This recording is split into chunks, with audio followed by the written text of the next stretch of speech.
অশ্বত্থামা মহাভারতের সেই ভয়ঙ্কর যোদ্ধা আজও জীবিত আছেন। পৃথিবীর কোনো না কোনো কোণে এখনো ঘুরে বেড়াচ্ছেন তিনি। মহাভারতের যুদ্ধের হাজার বছর পরেও মৃত্যু স্পর্শ করতে পারেনি তাকে। কিন্তু কেন এই অভিশাপ? মহাভারতের যুদ্ধের শেষে ক্রোধে অন্ধ হয়ে অশ্বত্থামা রাতে ঘুমন্ত অবস্থায় দ্রৌপদীর 5 সন্তানকে হত্যা করেন।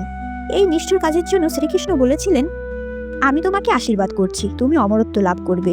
আজ এটা তোমার কাছে আশীর্বাদ মনে হলেও একসময় এই অমরত্বই হয়ে উঠবে তোমার সবচেয়ে বড় অভিশাপ।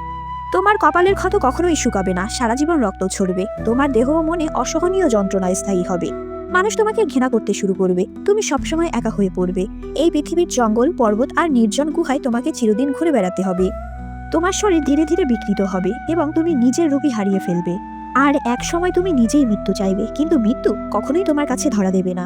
তাই আজও অশ্বত্থামা খুঁজে বেড়াচ্ছেন মুক্তি, ক্ষমা আর শেষ নিঃশ্বাস। আপনি কি বিশ্বাস করেন, অশ্বত্থামা কি আজও বেঁচে আছে? কমেন্টে আপনার মতামত জানান। এরকম আরও পৌরাণিক কাহিনী পেতে রাধিকা চ্যানেল সাবস্ক্রাইব করে পাশে থাকুন।